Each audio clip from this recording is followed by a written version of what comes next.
who's a political analyst in the US. Time now, 6:45, Saturday morning. Louise has got details of the weather. Morning. Good morning. It's Saturday, the 10th of October. Our main story this morning, NHS staff, key workers and fundraisers who rose to the challenge of the coronavirus pandemic have been recognised in the Queen's Birthday Honours List. They joined celebrities who also took part in the national effort, including the fitness guru Joe Wicks and footballer Marcus Rashford. Our reporter Anna Collinson has more. Whether you're on the sofa... Quite proud too. Congratulations to Mary Berry. We'll be speaking to a number of those who've been awarded throughout the programme this morning. Time now is 7:05. The Prime Minister will announce new measures on Monday to slow the spread of coronavirus in England. Boris Johnson's chief strategist advisor, Sir Edward Lister, has written to MPs in the northwest of England saying extra restrictions in certain areas are very likely. Our political correspondent Jessica Parker is in London.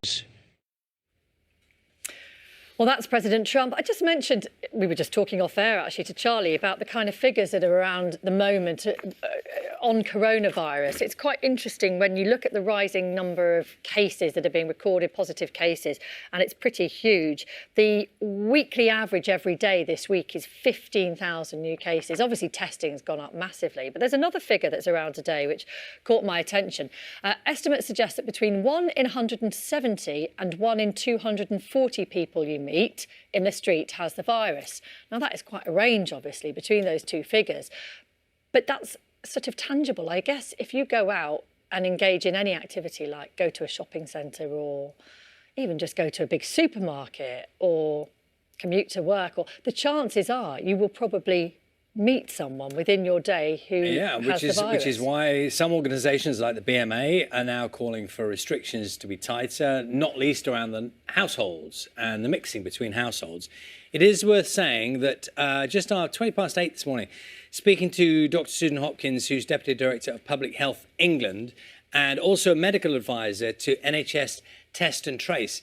So involved in both the NHS care element of this and also Test and Trace. So if you have had a direct, immediate experience of Test and Trace, how it's worked for you, members of your family maybe, do get in touch this morning if there are specific questions you'd like to ask about that. She's the person to ask. It's Dr. Susan Hopkins at 8:20, so please let us know. Now, that splodge of blue goes great with your dress, Louise, but that's about all I can say for it. I'm trying to disguise it. 15 degrees. That's it. Back to you two. Louise, thanks very much. See you later on. Now, back in June, when the Queen's Birthday Honours List should have been published, Marcus Rashford was famous mainly for his pace and accuracy in a Manchester United or England shirt.